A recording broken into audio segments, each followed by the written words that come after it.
حضرت عمر قریش کی مجلس میں بیٹھے ہوئے ہیں تو وہاں ایک پلاننگ بن رہی ہے کہ یہ معاملہ بڑھتا جا رہا ہے، ہر آنے والے دن کوئی نہ کوئی شخص مسلمان ہو رہا ہے، کیوں نہ جن کی وجہ سے یہ سب کچھ ہو رہا ہے انہیں ہی نعوذ باللہ ختم کر دیا جائے۔ کون کرے گا؟ سارے مجلس کے اندر کوئی بندہ نہ اٹھا۔ حضرت عمر کہنے لگے میں کروں گا۔ سب نے ان کو حوصلہ افزائی کی کہ آپ بہت اچھا کرنے لگے ہیں۔ اب بظاہر نیت کیا ہے، کس ذہن سے چلنے لگے ہیں، تو اللہ فیصلے آسمانوں پہ کر رہا ہے۔ نبی کریم صلی اللہ علیہ وسلم نے بڑی خوبصورت بات بتائی، کہا ابن آدم کا دل اللہ کی انگلیوں کے درمیان ہے، اللہ جیسے چاہتا ہے پھیر دیتا ہے۔ گھر سے نکلے قتل کرنے کے لیے پیارے حبیب جناب محمد الرسول اللہ کو صلی اللہ علیہ وسلم، تلوار نکال لی اور مکے کی گلیوں سے چل کے جا رہے ہیں۔ ہر بندہ دیکھ کے خوفزدہ ہے، پتہ نہیں کس کی آج شامت آئے گی۔ ایک شخص نے پوچھا اے خطاب کے بیٹے کدھر کا ارادہ ہے؟ انہوں نے کہا آج میں نعوذ باللہ محمد صلی اللہ علیہ وسلم کا قصہ ختم کرنے جا رہا ہوں۔ انہوں نے کہا عمر ذرا سوچ کہ جنہیں تو غلط سمجھ رہا ہے وہی ٹھیک ہوں۔ حضرت عمر ایک دم بھڑک اٹھے، اس کا مطلب ہے تم بھی بے دین ہو گئے ہو۔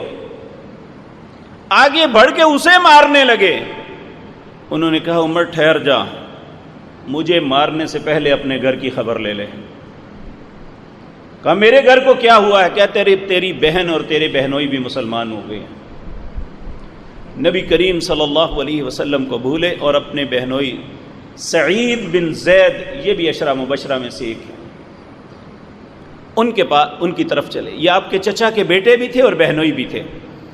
سیدنا عمر رضی اللہ تعالی عنہ کی بہن فاطمہ تھی، اور وہ اتنی باحیا خاتون تھی کہ جس نے ساری عمر اپنے بھائی کی طرف آنکھ اٹھا کے نہیں دیکھا تھا، اتنی شرمات، یعنی اپنے بھائی کی حیا کرتی تھی۔ حضرت عمر رضی اللہ تعالی عنہ نے جا کے ان کا دروازہ کھٹکھٹایا۔ اس وقت وہ اپنے گھر میں قرآن کی تلاوت کر رہے تھے۔ ایک صفحہ تھا جس پہ سورۃ طٰہٰ 16ویں پارے کی یہ سورت یہ تھی جو وہ پڑھ رہے تھے۔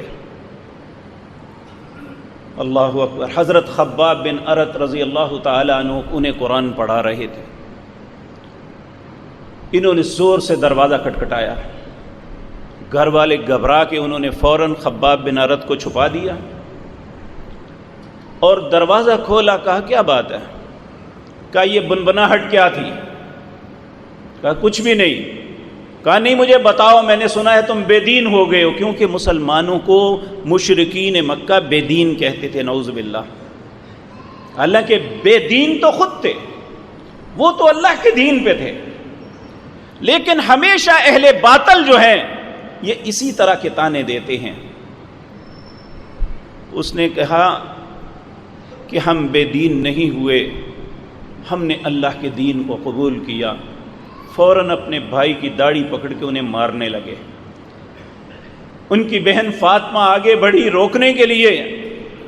حضرت عمر رضی اللہ تعالی عنہ آپ نے انہیں ایک زور سے ہاتھ مارا، وہ گر گئی اور زور سے اٹھ کے کہنے لگی عمر اللہ سے ڈر جا، اللہ کے عذابوں سے۔ حضرت عمر کہتے ہیں مجھے دل میں چرخا لگا کہ میری بہن نے تو کبھی میرے سامنے بات نہیں کی تھی، آج اتنے دلیری کس چیز نے کر دیا۔ حقیقتاً یہ سارا پروسیس ہو رہا تھا، اللہ کی طرف سے جو دعا کی گئی تھی اللہ نے وہ قبول کر لی تھی۔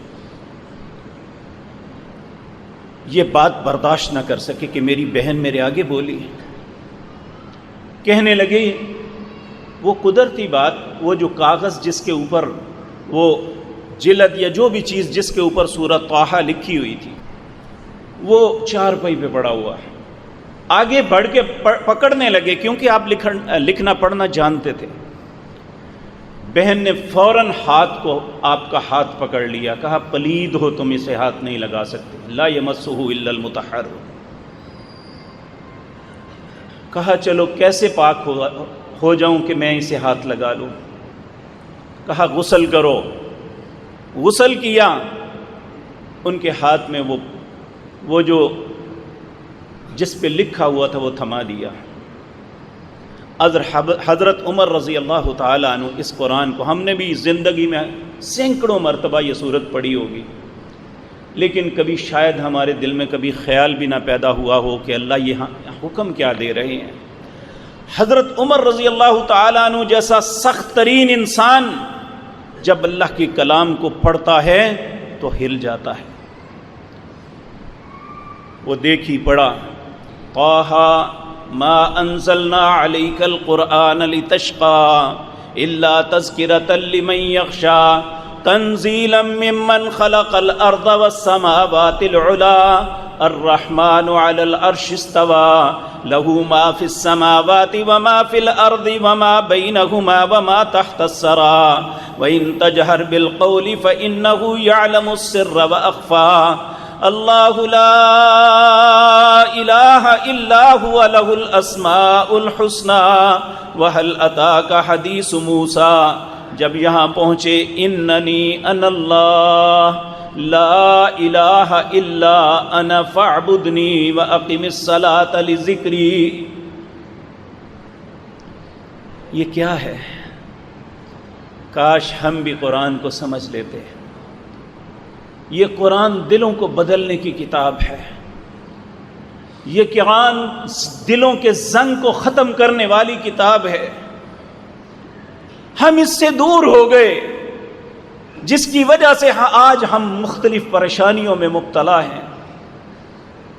وہ شخص جو قتل کرنے کے لیے گھر سے نکلا تھا، وہ شخص جو آج نبی مکرم صلی اللہ علیہ وسلم کی ذات مطہرہ کو مٹانے کے لیے گھر سے نکلا تھا،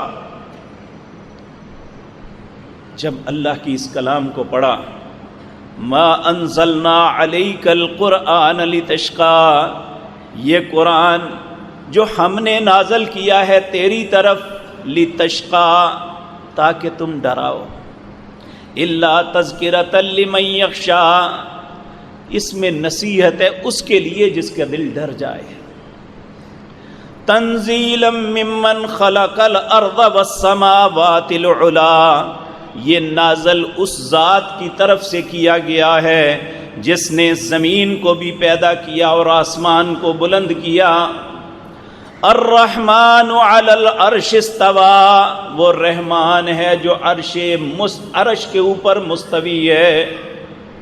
یہ آیتیں پڑھتے پڑھتے جب اس آیت پہ آئے کہ اللہ فرماتے ہیں اننی انا اللہ، لوگوں میں تمہارا اللہ ہوں، لا الہ الا انا، میرے علاوہ تمہارا کوئی الہ نہیں ہے، فاعبدنی، اس لیے میری عبادت کرو، واقم الصلاۃ لذکری، نماز کے اندر ہی میرا ذکر ہے۔ چیخ پڑے یہ کیا ہے؟ کہنے لگے مجھے مسلمان کر دو۔ تو سیدنا سعید بن زید رضی اللہ تعالی عنہ اور آپ کی بہن حضرت خباب بن ارت بھی نکل آئے، پوچھنے لگے نبی کریم کہاں ہیں، کیونکہ وہ چھپ کے بیچارے رہتے تھے۔ کہا صفا کے شمال میں دار ارقم کے اندر ہے نبی کریم سے۔ ان کو لے کے گئے، اور جب لوگوں نے دروازے کی وہ سوراخ سے دیکھا کہ عمر تلوار لے کے ساتھ سب کے آ رہے ہیں، ڈر گئے۔ نبی کریم صلی اللہ علیہ وسلم نے فرمایا اگر تو خیر سے آیا ہے تو فبہا، وگرنہ ہم انشاءاللہ مقابلہ کریں گے۔ حضرت حمزہ رضی اللہ تعالیٰ عنہ نبی کریم کے جو چچا تھے، 2-3 دن پہلے وہ مسلمان ہو گئے تھے، اور انہوں نے بھی تلوار نکال لی کہ اگر عمر نے کوئی برے ارادے سے آیا تو ہم بھی نہیں چھوڑیں گے۔ جب سیدنا عمر رضی اللہ تعالیٰ عنہ قریب آئے تو نبی کریم نے فرمایا دروازہ کھول دو۔ دروازہ کھول دیا گیا۔ حضرت عمر داخل ہوئے تو نبی کریم نے کندھا پکڑ لیا۔ عمر کس وقت کا انتظار کرتے ہو کہ جب اللہ کی پکڑ آ جائے، قوم عاد کی طرح ہوائیں آ جائیں، قوم سمود کی طرح چیخان پڑے، پھر سمجھو گے۔ سیدنا عمر نے سر جھکا لیا، کہا جی یا رسول اللہ میں سمجھ گیا ہوں، میں آپ کا کلمہ پڑھنے کے لیے حاضر ہوں۔ تو جب کلمہ پڑھا تو نبی کریم نے اتنی بلند آواز سے اللہ اکبر کہا کہ مکے کی ساری وادیاں گونج گئی۔ حضرت عبداللہ بن مسعود رضی اللہ تعالیٰ عنہ کہتے ہیں اس وقت ہم 39 مسلمان تھے جو نبی کریم پہ ایمان لائے ہوئے تھے۔ ہمارے دل کے اندر یہ بس تمنا تھی کہ کاش کوئی دن ایسا ہو کہ ہم حرم میں جا کے بیت اللہ میں نماز پڑھیں۔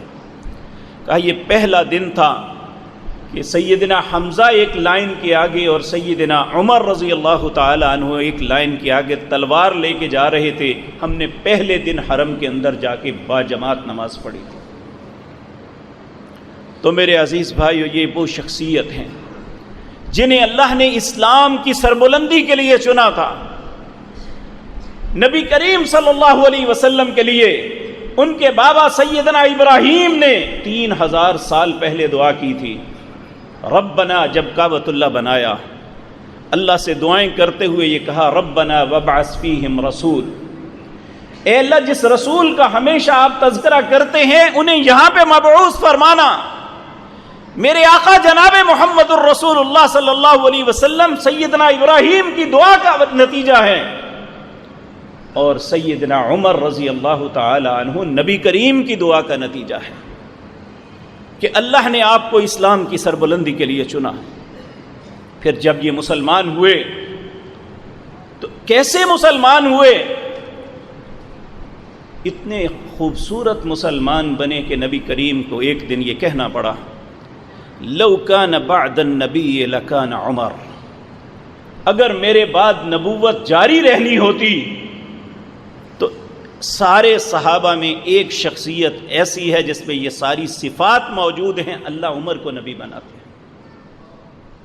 لیکن انا خاتم النبیین لا نبی بعدی، میں آخری نبی ہوں، میرے بعد کوئی نبی نہیں آئے گا۔